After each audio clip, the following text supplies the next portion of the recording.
Celebrating TV at its best now on BBC One, Steve Wright.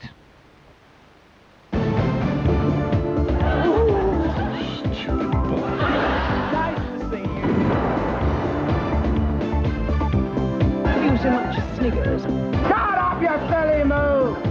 It's like a nice boy. I don't believe it! In TV. Oi, Edmonds! No! It's all done in the best possible time.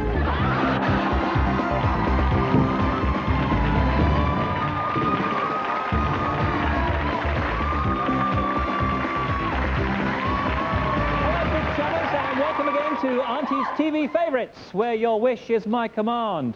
We'll bring you the stories behind your favourite shows, confront the stars with their TV past, and give you the chance to be a star yourself. Now, if you want to pull a pint of the Queen Vic, consider it done. Fancy yourself as the next Jeremy Paxman? I know I do. We'll make it happen. Yes, this is the show where the guys that run the BBC have popped out for half an hour and left me the keys. OK, first up is Alan Skelding of Stourbridge, West Midlands, who wants another chance to enjoy the many faces of the late, great Dick Emery. OK, Alan, here it comes. Oh, hello, Honky Tonk. How are you? Nice to see you. I'm asking people about housing. Oh, yes. Tell me, do you have a house of your own? Well, not really. I share one with 5 other fellas. We call it Henry VIII Cottage. Really? Why's that? Because the 6 old queens live in there.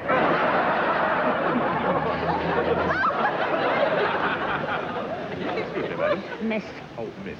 Tell me, is there anywhere you'd specially like to live? A sort of perfect dream house? Oh, yes, there's one place I'd be thrilled to live. And where's that? Wellington Barracks. Are you married? Well, Oh, well, I'm looking for a nice young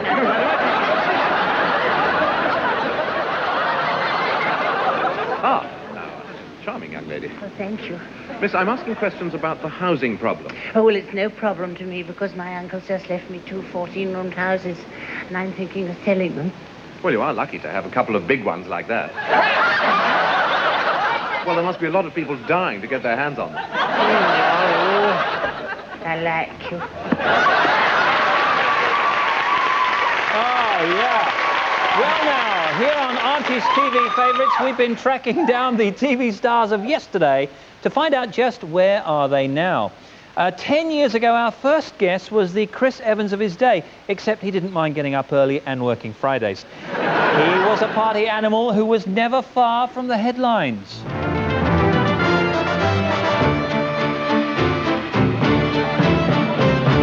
BBC Television has a new star, a personality of great versatility by the name of Roland Rat. Until today, Roland worked for TVAM, but not anymore. He's changing channels to make what one BBC executive today called a major contribution to Light's entertainment. Well, I mean, I saved TVAM, so I thought it was about time I came and saved this place. I see it as my mission in life, actually. Yeah, and they need a star of my calibre here, so I thought I'd help them out. Roland Rat launched his assault on the BBC by insulting his way through the TV schedule. Oi, Fatty, I put my light on now. Fatty, I'm in charge. We have tapes. Well, I put shoes. Sorry about that. Well, I can't always be right, can I? It's a good job you got me on tonight, mate. There's a right load of rubbish on here. What's your name, love? Leslie Ash. That's a strange name, isn't it? Good job your first name's not Fag, isn't it? Get it? Fag Ash.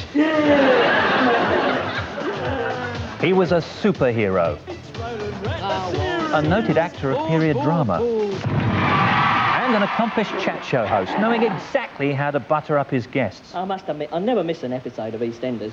But then again, you're a guest on the show and I'm a creep. Yes! Well, Red fans, till we meet again, I love you lots. And what do we say? Yeah! Yeah, ladies and gentlemen, he's the superstar from the sewers, Mr. Roland Rat!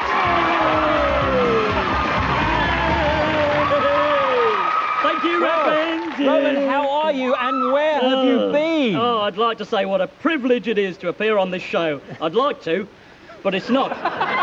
Because the fee's pathetic, and quite honestly, I'm only here to say hello to my beloved fans. Hello, Red fans, I love you all. Well, they love you. Now, have you been living in Oi, the... shut your face and let me speak. This set looks ridiculous. It looks like a blue Peter make, doesn't it? Let me ask It's you, made Roland. of... You shut your face, I'm talking to my fans. It's made of corrugated cardboard. Pathetic. How much are you getting paid for doing this? Am I allowed to speak or No, not? of course not. I haven't been back on telly for years. Now, Got do to you keep think, rabbiting. Roland, do you think TV has changed while you've been Hang away? on a minute. Hang on, I've got some earwax in here. Just put it on there. I'm not giving it to you, mate. I eat it. Yeah. Let's talk about, like, the pop world. What about the Spice Girls? Who's your favourite Spice Girl? Lovely, yeah. I'll go out with any of them. I'm not fussy, you see, when it comes to women. Yeah, well, they go wild for me. They like to run their fingers through my fur. And once I get going, I'm like a rat up a drain pipe. Yeah! There's no stopping me, Stevie, baby. No. Yeah. Now, I must say, yes. you've smartened yourself up since rehearsal, because you look a right tramp then. Get back on the radio and leave television to us superstars. You were in the charts, weren't you? Like, Yeah, you I had was. a record in the charts a few Yeah, years I had ago. several chart toppers, actually, Stevie, baby. Yeah? Love Me Tender, Summer Holiday, Kev sang that, yeah, and of course Rat Rapping, which was brilliant, yeah. Slap it on, Run VT, yeah. Lordy-dee, I'm a mega star, don't question me. Wanna chauffeur with a limousine, live a life of luxury, that's my dream. Carry credit cards, diamond rings, these are a few of my faves.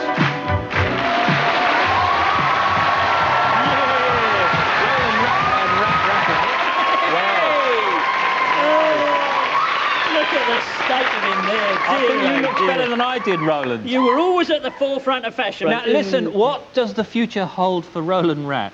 Well, all the major TV stations here, they're all after me, Stevie, baby. Oh, they yeah. heard that, Even yeah. the BBC, yeah. Really? I'm currently in negotiation with everyone, yeah. Well, Because good. I'm a bit like you. I mean, I'll do any old rubbish as long as the price is right. Thank you, Roland. Thank you. I love you all. Bless you. All right, let's stay with the animal world, and here's our next viewer with a problem. Ever since I was little, I've enjoyed watching programmes about animals. This is my pet grasshopper, and I want to know what he sounds like when he's eating his lunch. Well, Kieran, that is a fascinating question, but you really should get out more.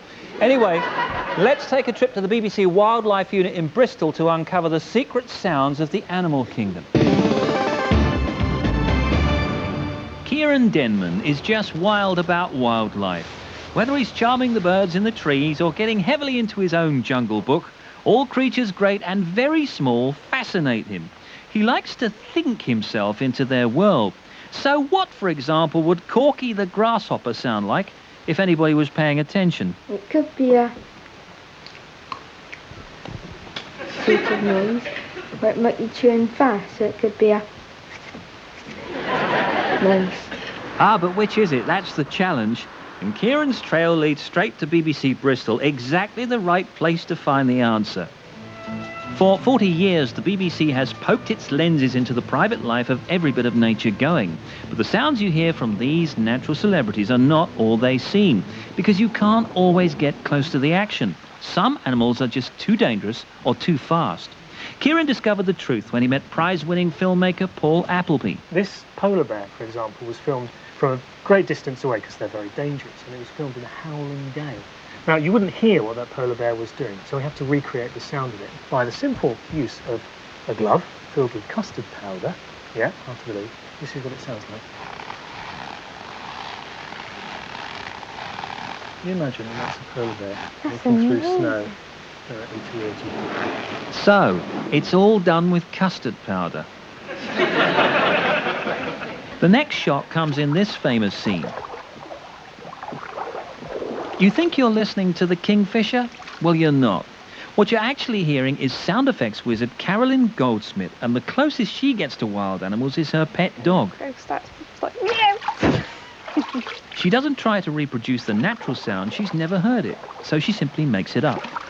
Every last flurry in the Kingfisher's dive is matched exactly, right down to the final trickle of droplets. And if you think that's cheating, there's worse to come.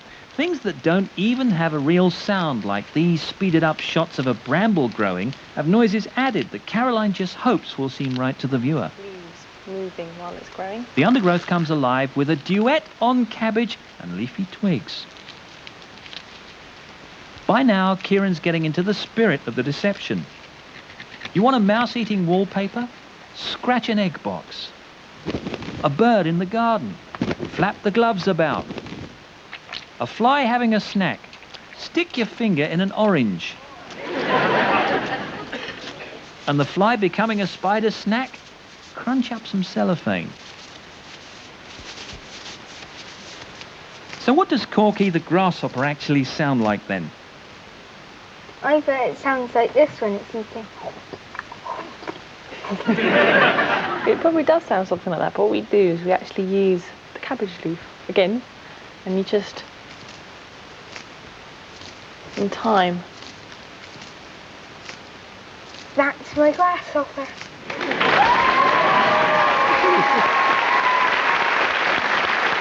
As you can see, Kieran is here. How are you, Kieran? Okay? Yeah. It looked like you really enjoyed that. Were you surprised to find out that that's how it's all done? Yeah, I was. What was your favourite bit? I like the fly. It was brilliant. Well, listen, we really appreciate you participating, and we've actually got a present for you, which your mum, in fact, has there. We've got you some stick insects, so there you go. Those are for you, some stick insects, and if you just open the jar there for me. Go ahead. There you go, Kieran. Just open the jar. Isn't that amazing? There's Kieran.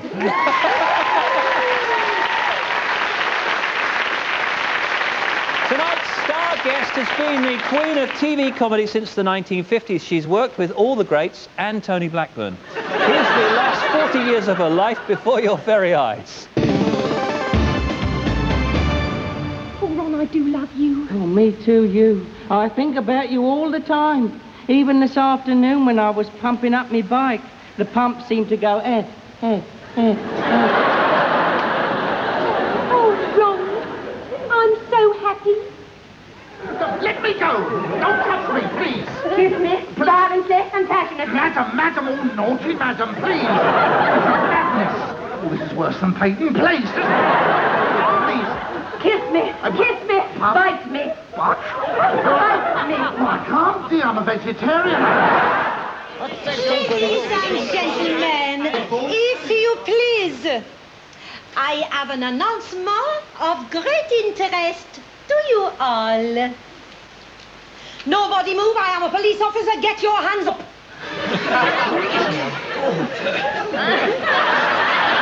Oh, yes, we like it here. The only problem is it does get so terribly hot.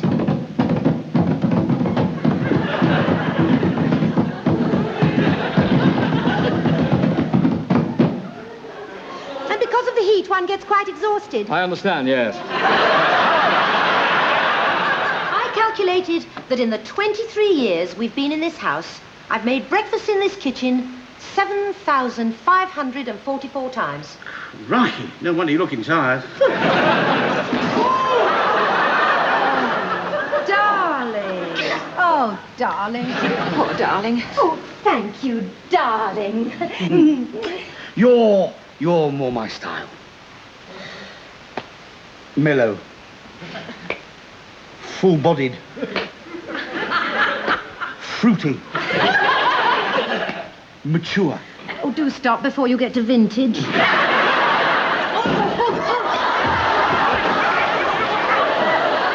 Pay no attention, don't even look at her. She was always doing that as a child.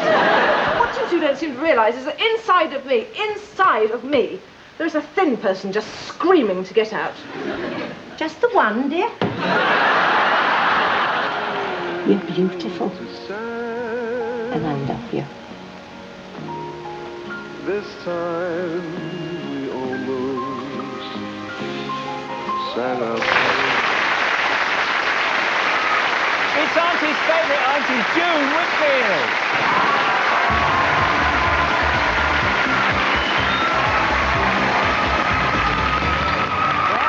How are you? Have yourself a seat. How are you? I'm very well. What a career. Oh, gosh. Is it funny seeing yourself over all those years? You don't look a day over 21. Oh, come on. It's kissing time, isn't it? Well, My I was just goodness. thinking, you and Edward Woodward there, I mean, you look like you might be a racy old bird. Do you know, when I did that, I'm sorry, I don't know what came over me all of a sudden. All right, Steve, you're allowed. Now, what about Absolutely Fabulous? Were you surprised at the success of that show?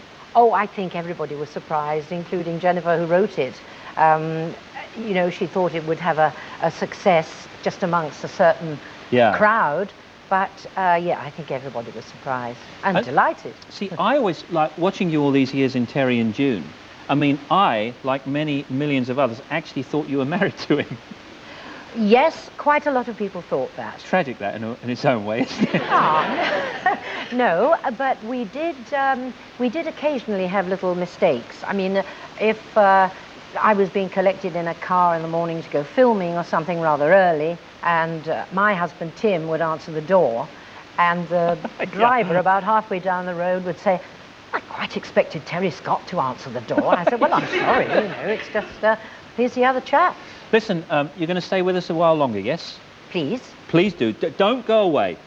Stay with us because it's time to reveal another secret TV hero of the stars. Now, if I say the names Slack Alice and Everard and ask you to shut that door, you all know I'm talking about the late comedian Larry Grayson. Funny how he never married. Now, guess who turns out to be a huge fan? It's Boy George.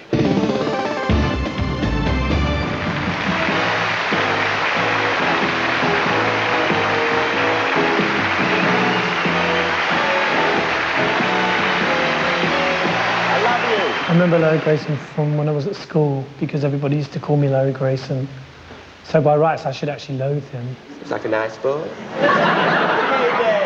You know, everybody used to say, Everard, shut that door, look at them I can hear, and all that kind of, here respect, there respect, what a gay day, and all that kind of thing.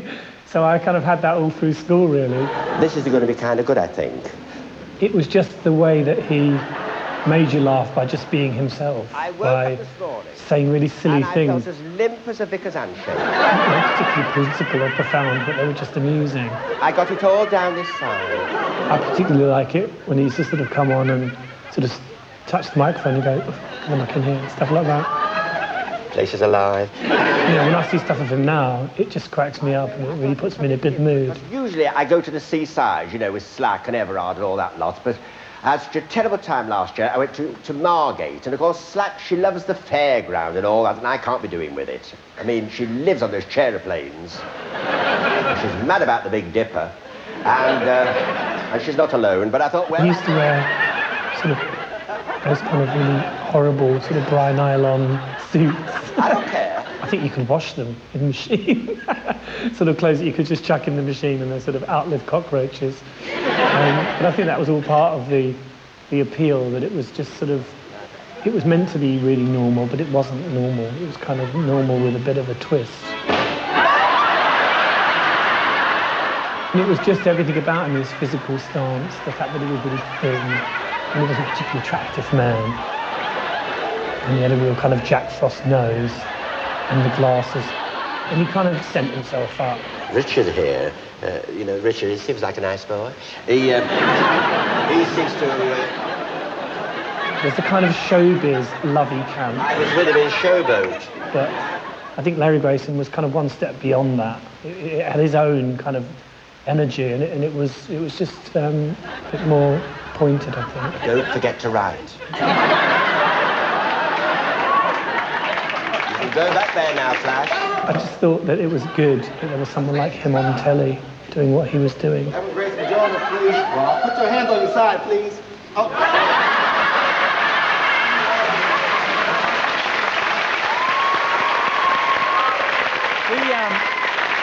He seemed like such a nice man. Did you ever work with Larry Grayson? I met him quite a few times, and he was quite delightful. Charming man, and wonderful sense of humour. Oh, yeah. But I believe he was a great authority on films, on old films. Yeah, it wouldn't surprise me. I mean, he knew everything about every old, you know, Joan Crawford, Betty Davis, you name it, all those 40s films. He was a real authority. Hey, listen, I've got something for you. Oh, yes.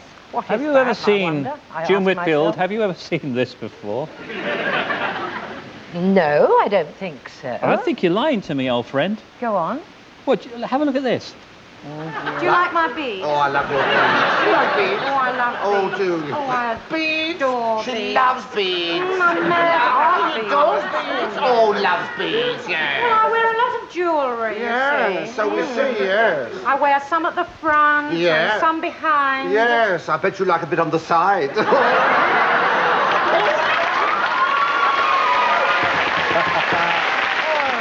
I couldn't follow them, though. No. Or perhaps later. Now, what about working with Frankie Howard? Say, Madonna, do you think Madonna got the idea from that? From you. Yeah, absolutely. What about Frankie Howard? Well, Oh, tell me terrific. about him. What was it like working with him? A delight. I adored working with Frank. I did radio and television with him, and he was a great friend. Was he a laugh or was he moody?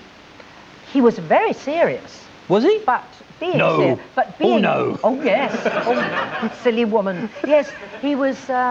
He would like to expound theories on life in general, and didn't really enjoy being interrupted. I mean, you could say, well, don't you think, yeah, just a minute, you know, I haven't finished. So, but, oh, terrific, loved him. All right, now what about you?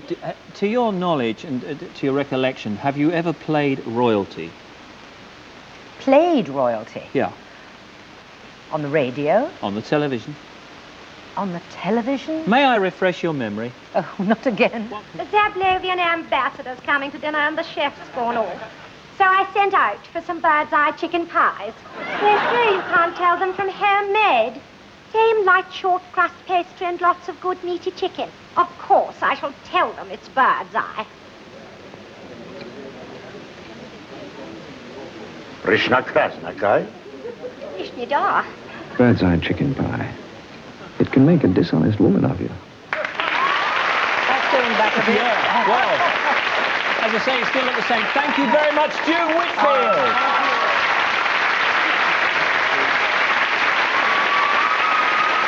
Now then, the humble telephone has given us a good laugh on TV over the years, and of course Bob Hoskins has been laughing all the way to the bank. If you've looked at your bill recently, you'll probably need cheering up. So here's a cheap rate tribute to comedy on the telephone. You say you were involved in the recent armed robberies? The brains of the outfit, you say? I see in your name. Al Capone. Yes, thank you, Mr. Capone. Should you have any further information, could you ring Dr. V.J. Nareem at Gasforth Psychiatric Hospital? Thank you, goodbye. Hello. Is Mr. Wall there, please? Well, is Mrs. Wall there? Are there any walls there at all? Well, you better get out before the roof caves in, then. Mademoiselle Fifi de Lagarde, s'il vous plaît. Quoi? Naught? Mort? No, keep it, hang on a minute, will you? You know what mort means? Dead.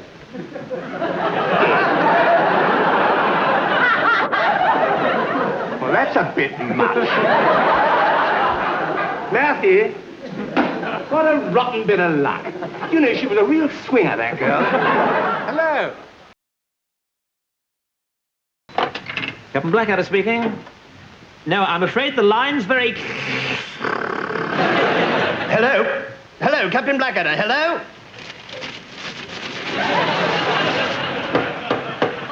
Schnell, Kartoffelkopf. I said, there's a terrible line at my end. You're to advance on the enemy at once.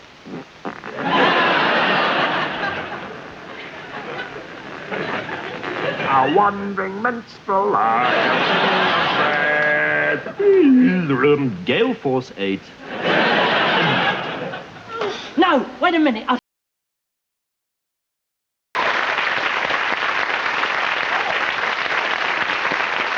All right, that's almost it for Auntie's TV favourites. Thank you very much to June Whitfield, Roland Rat, and all of our guests. Now, if you have a favourite TV moment you'd like to see again, or you want to take part in the show, then do let us know. All right, just time for a last request, and if you think that sounds like something you'd say to a condemned man, that's not far from the truth. Friends tell me that my husband was on Jimmy Fix-It before we were married.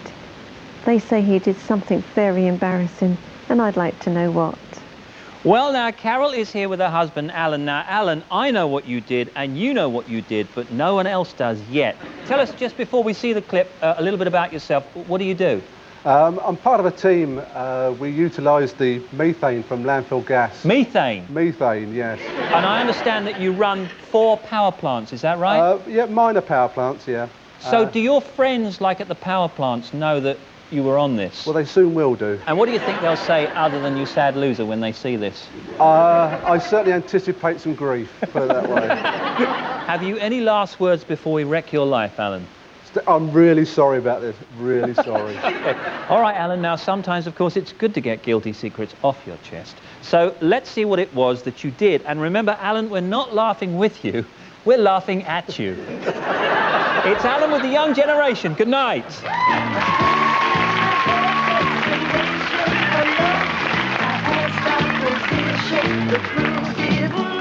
They were all chicken up in the rigging, 'cause the captain loves to rock and roll. I looked up to see there was no land in sight. The ship kept on sailing. BBC One. The Problems of Being Tall. Here and Now investigates in a moment on BBC One. Everybody was